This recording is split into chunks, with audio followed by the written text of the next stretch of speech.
सुप्रभात सभी छात्र छात्राओं, सभी अभिभावकगण महोदय, बाल साधना विद्यालय परिवार से जुड़े हुए सभी बंधुओं का बाल साधना की इस ऑनलाइन क्लास में मैं हार्दिक अभिनंदन करता हूं, स्वागत करता हूं, इस्तकबाल करता हूं।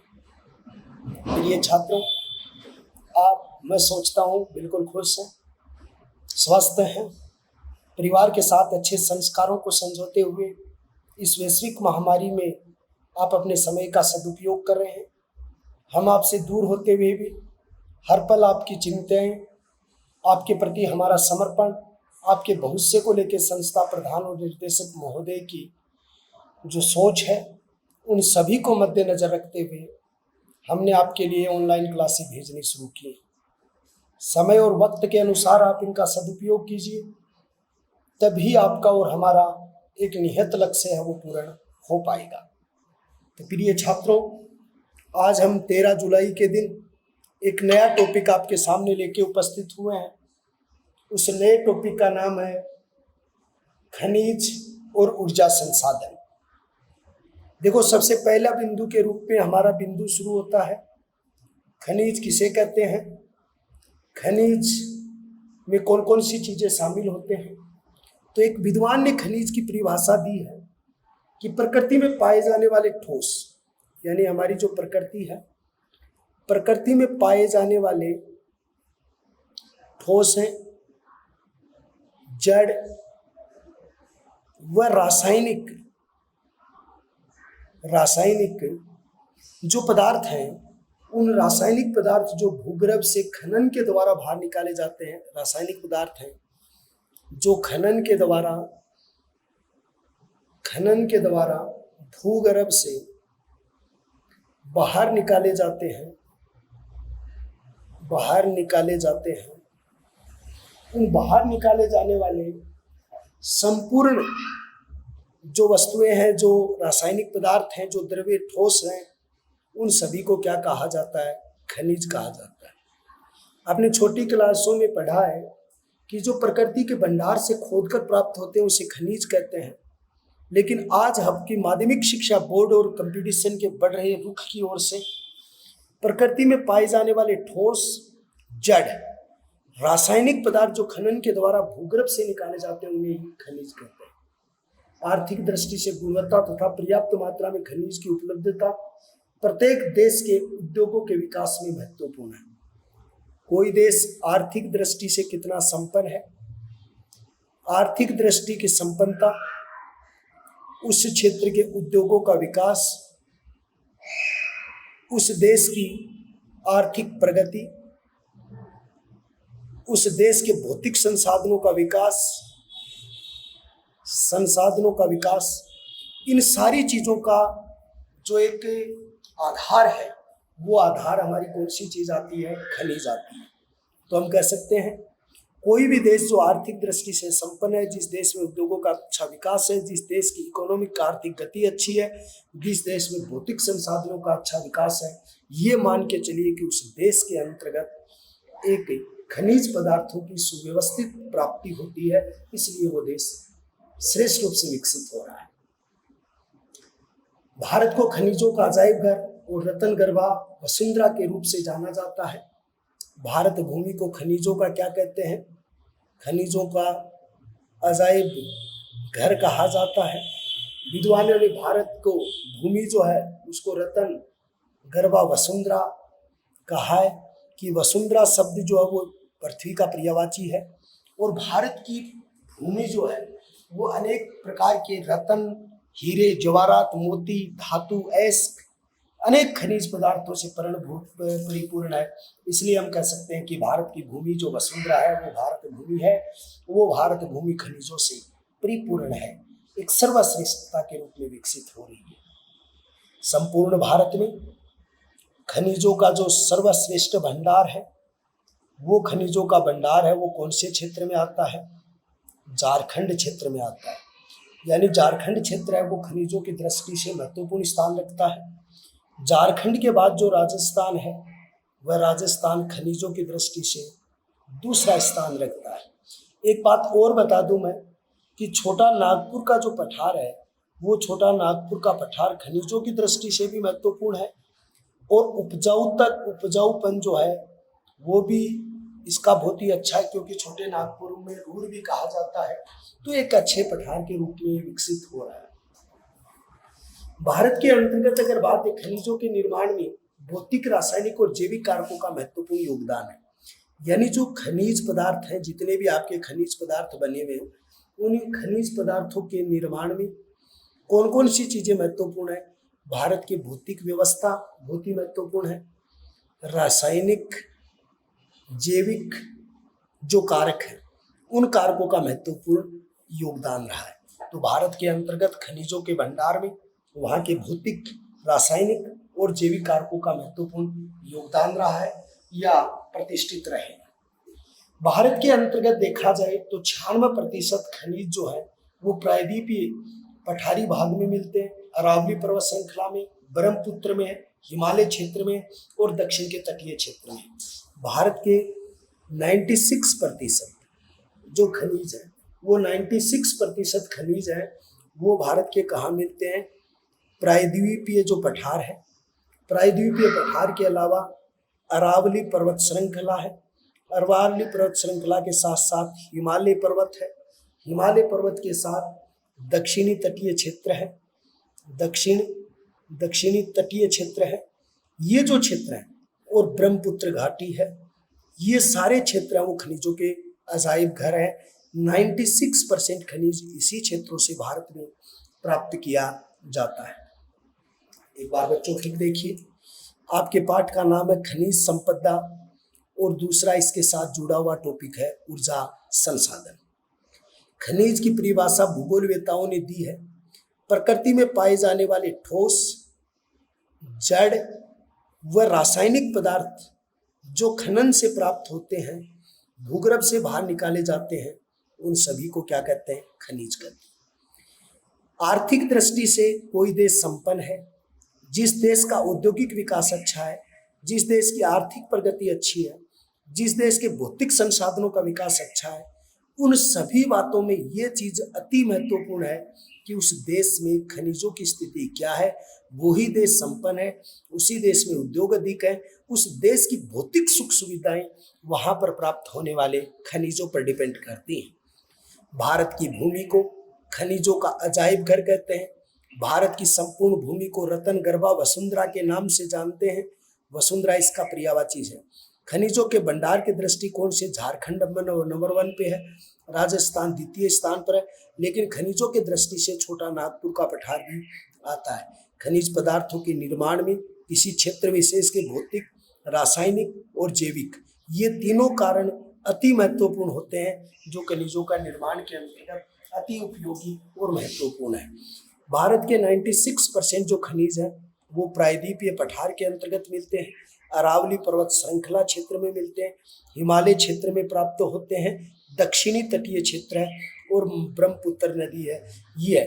तो ब्रह्मपुत्र में उत्तरी पूर्व क्षेत्र आ गया, अरावली है जो मध्य क्षेत्र में आ गई, प्रायद्वीपीय पठार जो है इसके अंतर्गत आपका जो पठार है, प्रमुख दक्कन का पठार है, छत्तीसगढ़ का पठार है जो प्रायद्वीपीय है, दक्षिणी तटीय क्षेत्र में एक कोण आ गया। इस तरीके से देखा जाए तो 96% जो हमारा है वो खनिज संपदा हमें इस क्षेत्र से प्राप्त होती है। भारत के अंतर्गत कौन कौन से प्रकार के खनिज पाए जाते हैं? पहला जो खनिज है वो धात्विक खनिज है। धात्विक खनिज पदार्थ जो हैं वो कौन से हैं? जिन खनिजों में किसी धातु का अंश होता है उसे धात्विक खनिज कहते हैं।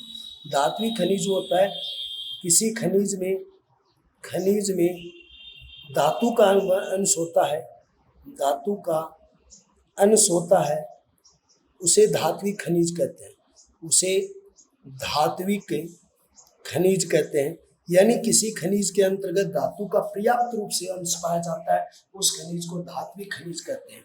धात्विक खनिज को दो भागों में बांटते हैं। एक धात्विक खनिज है जो एलोह खनिज है और एक धात्विक खनिज है जिसका नाम लोह धात्विक खनिज है। एलोह धात्विक खनिज वह है जिस खनिजों में लोहे का अंश नहीं पाया जाता, जिस खनिज में लोहे का अंश नहीं पाया जाता अंश नहीं पाया जाता है उसे एलोय धात्विक खनिज कहते हैं। जैसे इसके उदाहरण देखे जाएं तो चांदी है, तांबा है, इनमें लोहे की मात्रा नहीं होती है, जस्ता है, बॉक्साइड है, बॉक्साइड के अलावा जो मैग्नीशियम है, ये जो टिन है, पीतल है, ये सारी चीजें हैं जिनके अंतर्गत किसी प्रकार के लोहे के अंश की मात्रा नहीं पाई जाती है। इसलिए इन संपूर्ण खनिजों को एलोय धात्विक खनिज की श्रेणी में रखा जाता है। लोह धात्विक खनिज है, इन खनिजों में लोहे का अंश पाया जाता है। लोह धात्विक खनिज है, इन खनिजों में लोहे का अंश पाया जाता है, लोहे का अंश पाया जाता है। तो यानी लोह खनिज है, लोह खनिज में इन खनिजों के अंतर्गत पर्याप्त मात्रा में लोहे का अंश पाया जाता है या लोहे की मात्रा इनमें पर्याप्त रूप से होती है। जैसे लोहा इस्क है, इनके जो उदाहरण हैं उनमें अंतर्गत आपका आता है लोहा इस्क है, उसके बाद में क्रोमोमाइट है, क्रोमोमाइट के बाद टंगस्टन है, टंगस्टन के बाद कोबाल्ट है। ये जो आपके हैं उन सभी के अंतर्गत लोहे की मात्रा पाई जाती है और लोहे की मात्रा पाए जाने के कारण इसे आप लोह धात्विक खनिज कहते हैं। तो खनिज के प्रकार में आपका पहला बिंदु है धात्विक खनिज। जिस खनिज में धातु का अंश होता है उसे धात्विक खनिज कहते हैं। धात्विक खनिज दो रूप से होते हैं, एक एलोय धात्विक खनिज और एक लोह धात्विक खनिज। एलोय धात्विक खनिज जिस खनिज के अंतर्गत लोहे का अंश नहीं पाया जाता है उस नहीं पाए जाने वाले को एलोय धात्विक खनिज कहते हैं, जिनमें चांदी है, तांबा है, जस्ता है, बॉक्साइड है, मैग्नीशियम है। ये सारी चीजें हैं जिनके अंतर्गत लोहे की मात्रा नहीं पाई जाती है। और लोह धात्विक खनिज है, इन खनिजों के अंतर्गत लोहे का अंश पाया जाता है, जिसमें लोहा इस्क है, क्रोमोमाइट है, टंगस्टन है, कोबाल्ट है। ये सारी वो चीजें हैं जिन चीजों के अंतर्गत धात्विक खनिज है वो पर्याप्त मात्रा के अंतर्गत पाए जाते हैं। तो ये आपका पहला बिंदु जो हुआ, जिस बिंदु का नाम है धात्विक खनिज के रूप में इस शब्दावली को आप उल्लेखित करते हैं। दूसरे नंबर पे आपका जो बिंदु शुरू होता है और वो बिंदु शुरू होता है जिसका नाम है अधात्विक खनिज। और अधात्विक खनिज कौन सा होता है उसे आप बड़े अच्छे तरीके से देखेंगे। अधात्विक खनिज है, तो अधात्विक खनिज कौन सा होता है? अधात्विक खनिज वह खनिज जिसमें धातु का अंश नहीं होता, वह खनिज जिसमें धातु का अंश नहीं होता, खनिज जिसमें धातु का अंश नहीं होता है, जिनमें 0% भी धातु नहीं होता है। जैसे अगर बात देखी जाए तो आप इसके उदाहरण देखिए, चूना पत्थर देखिए, अभ्रक देखिए, जिप्सम देखिए, उसके बाद में आपका डोलोमाइट देखिए, डोलोमाइट है। ये सारे जितने भी ईंधन है, ईंधन खनिज जो है, ये सारे वो खनिज है जिसके अंतर्गत धातु का किसी प्रकार से कोई अंश नहीं पाया जाता है या धातु इनके अंतर्गत किसी भी प्रकार से है वो शामिल नहीं होता है। तो इस प्रकार अगर देखा जाए तो ये वो खनिज संसाधन है जिन खनिज संसाधनों में धातु का अंश नहीं होता है। फिर आप इसी खनिज को एक स्थान पर और बांटेंगे, ऊर्जा खनिज बांटेंगे। वह खनिज पदार्थ जिनसे ऊर्जा प्राप्त की जाती है, एनर्जी प्राप्त की जाती है, ईंधन के काम में आते हैं, उसे ऊर्जा खनिज कहते हैं। ऊर्जा खनिज जिससे ऊर्जा प्राप्त की जाती है, इसके दो रूप है। एक रूप जो इसका है ईंधन खनिज। ईंधन खनिज को आप यानी मोटर गाड़ी है, औद्योगिक क्षेत्र में ऊर्जा के रूप में इसका प्रयोग किया जाता है। जिस खनिज का ऊर्जा के रूप में प्रयोग किया जाता है, ईंधन के रूप में किया जाता है, वो ईंधन खनिज कहलाता है। और ईंधन खनिज के उदाहरण के अंतर्गत जो महत्वपूर्ण है उसके अंतर्गत कोयला है, उसके बाद पेट्रोलियम पदार्थ है, पेट्रोलियम पदार्थ के बाद प्राकृतिक गैस है, प्राकृतिक गैस, पेट्रोलियम पदार्थ और कोयला, ये सिर्फ ईंधन खनिज है। इनसे केवल ऊर्जा प्राप्त की जाती है। ये घरेलू स्तर से लेकर बड़े स्तर तक केवल एक ऊर्जा संसाधन के रूप में इनका प्रयोग होता है। लेकिन इसी ऊर्जा खनिज का एक भाग दूसरा और है और उस भाग का नाम है अणुशक्ति। अणुशक्ति भी आप इसको कह सकते हैं और दूसरे नंबर पे आप इसको परमाणु शक्ति भी कह सकते हैं। तो तो पहले शब्द पे अणु शक्ति बोलिए और दूसरे पर परमाणु शक्ति बोलिए। यानी इसके अंतर्गत परमाणुओं के जुड़ने से व टूटने से जो ऊर्जा प्राप्त होती है वो कंप्लीट ऊर्जा क्या कहलाती है? अणु शक्ति प्रधान ऊर्जा कहलाती है। अणु शक्ति प्रधान ऊर्जा के नाम से जाना जाता है। इनके अंतर्गत प्रमुख उदाहरण जो है वो यूरेनियम है, थोरियम है, उसके बाद बेरिलियम है और उसके बाद में इल्मेनाइट है। ये ऐसे हैं परमाणु अंग है ये, और इन परमाणु अंगों के टूटने से, विखंडन करने से आपको ऊर्जा प्राप्त होती है। जैसे आप साइंस में कहते हो थोरियम 235 यूरेनियम है, इनसे जो ऊर्जा प्राप्त होती है उस ऊर्जा को आप अणुशक्ति ऊर्जा के रूप में इस्तेमाल करते हो, या अणुशक्ति जो ऊर्जा संसाधन जो है उसके रूप में आपको आती है। फिर बहुमूल्य पत्थर खनिज के रूप में आते हैं जिसमें पन्ना और तमड़ा है, यानी बहुत सारे ऐसे बहुमूल्य पत्थर है। तो आप इसके अंतर्गत लिखेंगे बहुमूल्य पत्थर खनिज। आप कहेंगे बहुमूल्य पत्थर खनिज में जैसे एक तो आपका घिया पत्थर आपका आता है, एक हीरा जो आपका बनता है वो हीरा भी पत्थर से प्राप्त किया जाता है। उसके बाद में आपका तमड़ा है, पन्ना है, ये सारे जो है ये पन्ना व तमड़ा आपको उसी खनिज संसाधनों से प्राप्त होता है। तो बहुमूल्य खनिज पदार्थ भी आपके इसके श्रेणी के अंतर्गत आते हैं। फिर उर्वरक खनिज जो यानी फसल की पैदावार के रूप में काम में आते हैं। तो आपका अगला खनिज जो आता है वो उर्वरक खनिज है, जिसके अंतर्गत उर्वरक खनिज के अंतर्गत आपका जिप्सम है, उसके बाद रॉक फास्फेट जो आपका है वो भी उर्वरक खनिज के रूप में आता है। पाइराइट्स है उर्वरक खनिज के रूप में आता है। पाइराइट्स ये भूमि की पैदावार को बढ़ाने के लिए किया जाता है।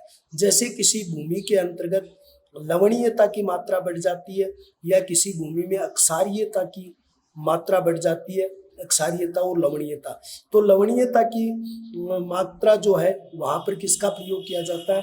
रॉक फास्फेट का प्रयोग किया जाता है। और जहाँ पर अक्षारीयता वहाँ पर किसका प्रयोग होता है? जिप्सम का प्रयोग होता है। तो पाइराइट्स, रॉक फास्फेट और जिप्सम ये उर्वरक खनिज के अंतर्गत आते हैं, या इनका प्रयोग एक उर्वरक के रूप में किया जाता है। रासायनिक खनिज के रूप में कुछ जो खनिज आते हैं, तो अगला खनिज आप लिखोगे रासायनिक खनिज। और रासायनिक खनिज के रूप में जैसे आपकी अभ्रक है, ये एक रासायनिक खनिज है। जैसे ये बिजली के जो स्विच बनाए जाते हैं उनमें काम आता है। चूना पत्थर है वो भी एक रासायनिक खनिज का उदाहरण है। उसके बाद बोराइट है, ये भी एक रासायनिक खनिज का क्या है? उदाहरण है। तो ये सारी चीजें जो हैं वो इसके अंतर्गत शामिल होती हैं।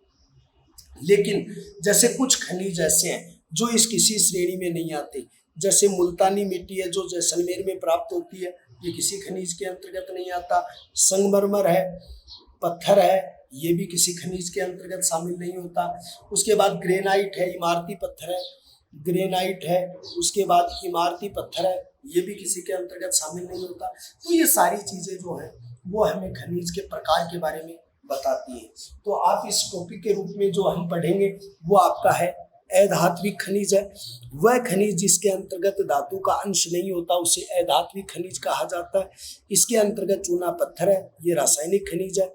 अभ्रक है, ये भी रासायनिक खनिज है, इसमें धातु का अंश नहीं है। जिप्सम ये उर्वरक खनिज है। डोलोमाइट ये आपका अणु शक्ति में आता है। ईंधन आपका ऊर्जा शक्ति में आता है। फिर ऊर्जा का जो अगला भाग जो होता है वो ऊर्जा खनिज के रूप में आता है। ऊर्जा खनिज के दो भाग आपने बनाए हैं, एक ईंधन शक्ति को बनाया और एक अणु शक्ति को बनाया। ईंधन खनिज वो है जो हमें ऊर्जा संशोधन के रूप में मिलते हैं, जो एक रसोई गैस से लेकर आपके मोटर गाड़ियां, वाहन आदि के रूप में होता है, और जिसमें कोयला है, पेट्रोलियम पदार्थ है और प्राकृतिक गैस है। ये सारे के सारे किसमें आते हैं? ये ईंधन खनिज के अंतर्गत शामिल होते हैं। दूसरा खनिज आपका अणु शक्ति है, जिसको आप परमाणु शक्ति के रूप में शामिल करते हैं, जिसे परमाणुओं के टूटने से, जुड़ने से और विखंडन से यानी अणु शक्ति प्राप्त होती है। ये अणु शक्ति और परमाणु शक्ति के नाम से वो क्या है? विख्यात है। यहाँ पर जो परमाणु शक्ति है यूरेनियम, थोरियम, बेरिलियम और डेलेमाइट, ये सारे अणु शक्ति के उदाहरण हैं। परमाणु शक्ति के क्या है? उदाहरण है। खनिज के क्षेत्र में फिर मैंने आपको पढ़ाया बहुमूल्य पत्थर, जिसमें घिया पत्थर है, हीरा है, पन्ना है, तमड़ा है। ये वो कीमती पत्थर हैं जो राजस्थान के भारतवर्ष के अंतर्गत खनिज के रूप में है, लेकिन इनका प्रयोग जो है वो एक सौंदर्य प्रसाद्य के रूप में किया जाता है, इसलिए घिया पत्थर, हीरा, पन्ना और तमड़ा है। फिर उर्वरक खनिज है जिसके अंतर्गत जिप्सम, रॉक फॉस्फेट, पाइराइट्स ये चीज आती है। जिप्सम का प्रयोग वहां होता है जहां पर अक्षारीयता भूमि में बढ़ती है, रॉक फॉस्फेट का प्रयोग वहां होता है जहां लवणीयता पूरी होती है, और पाइराइट्स का प्रयोग भी उसी क्षेत्र में होता है। रासायनिक खनिज के अंतर्गत अभ्रक है, चूना पत्थर है, ये जो है रासायनिक खनिज में आते हैं, लेकिन मुल्तानी मिट्टी, संगमरमर और ग्रेनाइट ये किसी भी सिचुएशन के अंतर्गत, इन सभी खनिजों के अंतर्गत महत्वपूर्ण रूप से शामिल नहीं होते हैं, तो इनके अंतर्गत ये विवरण दिया गया है। भारत के अंतर्गत अगर बात की जाए तो भारत में दोनों प्रकार के खनिज पाए जाते हैं। भारत के अंतर्गत पर्याप्त मात्रा में धात्विक खनिज भी हैं, पर्याप्त मात्रा में अधात्विक खनिज भी हैं। भारत में धात्विक में अलोह खनिज भी हैं और लोह खनिज भी हैं। भारत में अधात्विक खनिजों में उर्वरक भी खनिज है, कीमती पत्थर भी हैं, उसके बाद में यानी आपके रासायनिक भी हैं, आपके जो अणुशक्ति भी है, ये सारे खनिज आपके प्रसिद्ध है। इसकी एक सारणी टाइप अगर आप बनाओगे तो सारणी टाइप भी आप इसको बना सकते हो, क्योंकि आप उस खनिजों का वर्गीकरण करोगे तो एक ऐसी आप सारणी बनाओगे, खनिज लिखोगे, या धात्विक लिखोगे या अधात्विक लिखोगे। फिर धात्विक के दो पार्ट बनाओगे, यहाँ अधात्विक लोह अंश वाले, यहाँ अलोह अंश वाले। अधात्विक में आप 4 कॉलम बनाओगे, उर्वरक लिखोगे, ऊर्जा संसाधन लिखोगे, अणुशक्ति लिखोगे, रासायनिक पदार्थ वाले लिखोगे और गैर रासायनिक। ये 5 क्रम इसमें बनाओगे और ये 5 क्रम इसमें बनाओगे, और इनके एक एक उदाहरण अगर आप लिखते हो तो ही आप इसको बहुत अच्छे तरीके से समझ पाओगे और इस चीज को बहुत अच्छी बखूबी से आप क्या कर दोगे, क्लियर कर दोगे। भारत में दोनों प्रकार के खनिज पाए जाते हैं। भारत में एक तो पर्याप्त मात्रा में कौन सा खनिज है, धात्विक खनिज भी है, पर्याप्त मात्रा में कौन सा है, अधात्विक खनिज भी है। आज भारतवर्ष की बात की जाए तो भारत में 89% क्या है, खनिज पाए जाते हैं। भारत में क्या पाए जाते हैं, 89% जो खनिज है वो भारत में पाए जाते हैं। 52 जिनमें से धात्विक खनिज है। अगर उनका एक पूरा सर्वे पढ़ा जाए, पूरा विवरण पढ़ा जाए तो भारत के अंतर्गत उनमें से क्या होता है, 52% धात्विक खनिज, भारत 52 धात्विक खनिज है।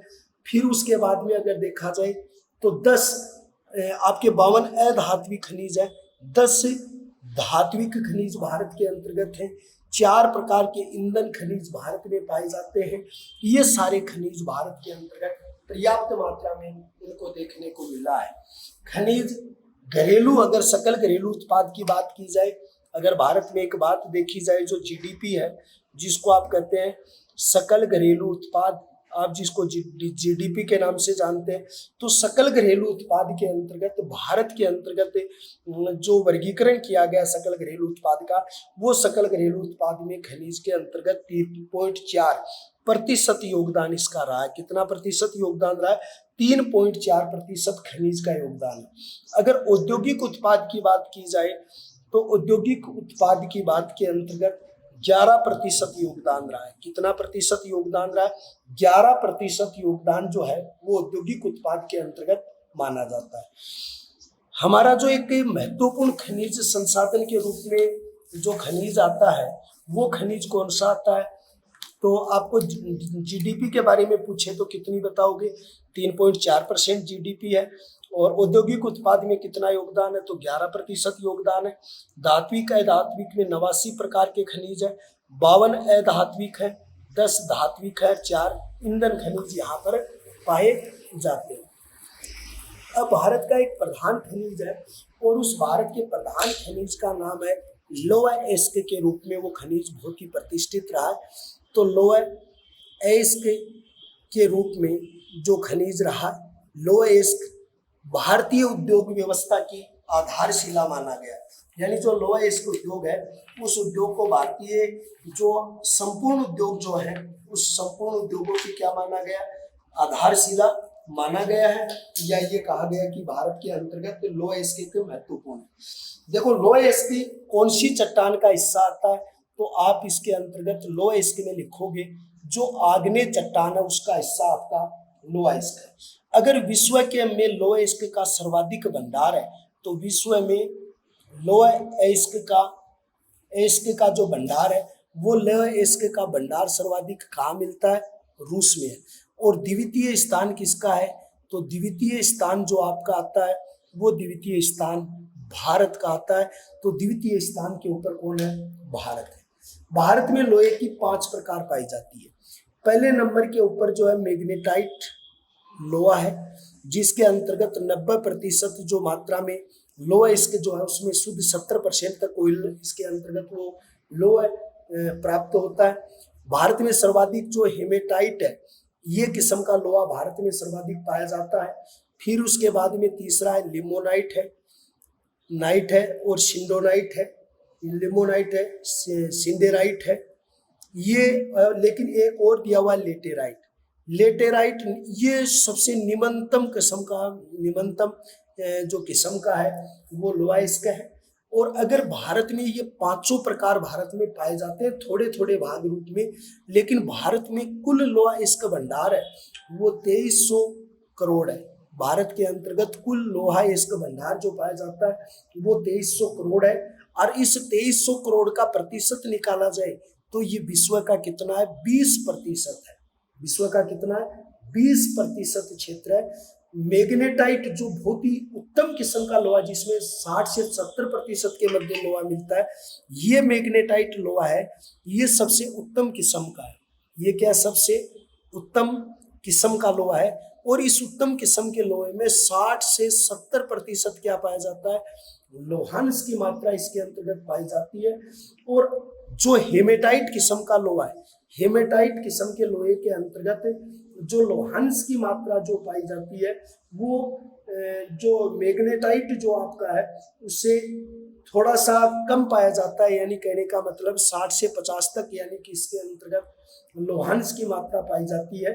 ये उस समय भारत जो लोहे की जो है क्वालिटी की बात की जाए तो इसके अंतर्गत ये माना जाता है कि ये 2 किस्म लोहे की काफी सर्वश्रेष्ठ है। दूसरी बात, एक बात यहाँ पर देखिए, भारतवर्ष में हेमेटाइट प्रकार का लोहा पाया जाता है जिसमें 65% से भी कम होती है, क्योंकि इसके अंतर्गत तो 60 से 70 है और इसके अंतर्गत 65% से भी कम लोहांश की मात्रा होती है। इसके अंतर्गत लाल और गेहूं के रंग का होता है। ये जो लोहा होता है ना, जो आपका मैग्नेटाइट होता है, ये लोहा काले रंग का होता है। और ये जो हेमेटाइट किस्म का लोहा है ये कौन से कलर का होता है? ये लाल कलर का और गेहूं कलर का जो लोहा है वो ये प्रमुख रूप से यहाँ पर पाया जाता है। तो ये कई प्रकार के लोहे के रूप में यहाँ पर पाए जाते हैं, ज्यादातर हमारे हेमेटाइट किस्म का। लेकिन जैसे अगर एक बात की जाए, जैसे सिंडोनाइट है, जो लिमोनाइट है, सिंडेराइट है, लेटर है, ये बहुत ही जो निम्नतम स्तर के लोहे हैं, लोहे के प्रकार हैं जो भारत में इतने ज्यादा इनमें नहीं पाए जाते हैं। फिर दूसरी बात है कि भारत में इसके भंडार कहाँ कहाँ प्राप्त हुए। देखो, देश का कुल भंडार जो है लोहे का वो 30% जो भंडार है वो 30% भंडार कहाँ पर प्राप्त होता है? वो अकेले उड़ीसा क्षेत्र में। और उड़ीसा की में जो हेमेटाइट किस्म का लोहा पाया जाता है और उड़ीसा 30% भंडार है, जिनका 28% राज्य में उड़ीसा के अंतर्गत जो होता है। इसके जो मयूरगंज क्षेत्र है, एक तो ये बहुत ही प्रधान क्षेत्र है जहाँ पर लोहे के भंडार है, इसके भंडार है। फिर सुंदरगढ़ क्षेत्र है उड़ीसा का, जो लोहे के भंडार है। फिर क्योंझर जिला जो है वहाँ पर लोहे के अत्यधिक भंडार है, वहाँ पर यानी कि प्राप्त होती है। उसके बाद मयूरगंज जिला जो है, इस मयूरगंज जिले में कौन कौन सी जगह है? तो गुरु महीसनी है, गुरु महीसनी क्षेत्र के अंतर्गत यानी बहुत ज्यादा निकाला जाता है। सुलेमपात क्षेत्र है, वहां पर बहुत ज्यादा इसके निकाला जाता है। बादाम के पहाड़ है, उन बादाम के पहाड़ों में लोहा इसको बहुत ज्यादा निकाला जाता है। और क्योंझर जिलों में बांसपानी, ठकुरानी और कीबरू स्थान पर निकाला जाता है। ये जो क्योंझर क्षेत्र है, उस क्योंझर क्षेत्र में भी 3 जगह यहाँ पर बहुत ज्यादा निकाला जाता है, जिनमें बांसपानी है, ठकुरानी है और उसके अलावा कीरूबुरु क्षेत्र है। उस कीरूबुरु क्षेत्र के अंतर्गत क्योंझर क्षेत्र है जहां पर उड़ीसा के अंतर्गत ये जो है वहां पर लोहे इसके के भंडार प्राप्त हुए हैं। तो लोहे के भंडार किस क्षेत्र में मिले? आग्नेय चट्टान में मिले। लोहा इसमें सबसे प्रथम स्थान रूस का, दूसरा स्थान किसका, भारत का। कुल भारत में भंडार 2300 करोड़ है, जो विश्व का 20% है। मैग्नेटाइट जिसमें 60 से 70% लोहांश की मात्रा, हेमेटाइट 65% तक लोहे की मात्रा, लिमेनाइट 50%, 40, लेटेराइट में 10% है। निम्न कोटि के तीनों। भारतवर्ष में हेमेटाइट किस्म का लोहा सर्वाधिक पाया जाता है। भारत में 30% भंडार जो है उड़ीसा में, उड़ीसा का मयूरगंज, सुंदरगढ़ और क्योंझार इसके प्रधान है। मयूरगंज के गुरु महासनी, सुलेमपात और बादाम पर्वत हैं, वो मयूरगंज के क्षेत्र के हिस्से हैं। और क्योंझार जो बांसपानी, ठकुरानी और किरूबुरु क्षेत्र जो ऐसे हैं जहां पर ये लोहे के पर्याप्त भंडार प्राप्त हुए हैं। इसके अलावा दूसरा जो क्षेत्र है जहां पर लोहे के भंडार प्राप्त हुए, वो लोहे के क्षेत्र कौन से है, कर्नाटक। कर्नाटक में देश का कितना प्रतिशत लोहा प्राप्त होता है, 25% जो होता है। इसके अंतर्गत जो भंडार है वो कहाँ पर प्राप्त हुए, बेलारी है, चिकमंगलूर है, चिकमंगलूर, वेलोर, बेलारी क्षेत्र, चित्रदुर्ग, उसके बाद यानी शिमोगा, ये जो क्षेत्र है जहाँ पर लोहे के अत्यधिक भंडार प्राप्त हुए। यहाँ पर चिकमंगलूर जिला जो है, इस चिकमंगलूर क्षेत्र में 3 जगह होता है, जिसके अंदर बाबा बुदन की पहाड़ियाँ, बाबा बुदन की जो पहाड़ी है वहाँ पर यानी पर्याप्त मात्रा मिला। काला पहाड़ी है जहाँ पर पर्याप्त मात्रा में लोहा इसका, केमुन गुंडी है। ये जो क्षेत्र है जहाँ पर लोहे के पर्याप्त भंडार प्राप्त हुए। तो देश का 25% कोयला जो है वो कर्नाटक से हो रहा है। कर्नाटक में वेलोर, चिकमंगलूर, चित्र और शिमोगा क्षेत्र है। अब ये 3 वेलोर, चित्र और शिमोगा के अलावा चित्रमंगलूर के 3 स्थान है, बाबा बुदन की पहाड़ी, काला पहाड़ी और केमान गुंडी क्षेत्र में भी लोहे का पर्याप्त हुआ है। भारतवर्ष में तीसरा स्थान जो रखता है वो रखता है छत्तीसगढ़, और छत्तीसगढ़ यह तीसरा राज्य है जहाँ पर 15.2% लोहा इसके जो है वो पर्याप्त मात्रा में प्राप्त किया जाता है। यहाँ भी हेमेटाइट किस्म का जो मिलता है, लेकिन छत्तीसगढ़ में जो पठार है वो कौन सा है, बस्तर का पठार है। और बस्तर के पठार क्षेत्र में भी जो पर्याप्त मात्रा में मिलता है, यहाँ दांतेवाड़ा, बिलासपुर है और राजनांदगांव में यहाँ पर सर्वाधिक मिलता है। तो यहाँ पर कौन सी जगह मिलता है, दंतेवाड़ा मिलता है। दंतेवाड़ा के अलावा बिलासपुर क्षेत्र में प्राप्त होता है। बिलासपुर क्षेत्र के अलावा यहाँ पर राजनांदगांव है, राजनांदगांव। तो दंतेवाड़ा, बिलासपुर और राजनांदगांव ये छत्तीसगढ़ के वो क्षेत्र है जहां पर सर्वाधिक मात्रा में क्या मिलता है, यानी वहां पर लोहे के भंडार प्राप्त हुए हैं। इनके अलावा धल्ली, राजगृह श्रेणी, गोलाडीला क्षेत्र में भी बहुत ज्यादा मात्रा में लोहा इसको प्राप्त किया जाता है। तो ये वो क्षेत्र है जहां पर अत्यधिक मात्रा में लोहा इसको मिला है। विशाखापट्टनम बंदरगाह जापान को जो यानी कि निर्यात करने वाला सबसे बड़ा बंदरगाह है, और बोलाडीला खान एशिया की सबसे बड़ी लोहे की खान है। तो एशिया की छत्तीसगढ़ में जो बोलाडीला खान है, बोलाडीला खान, डीला खान, ये तो सबसे बड़ी खान है।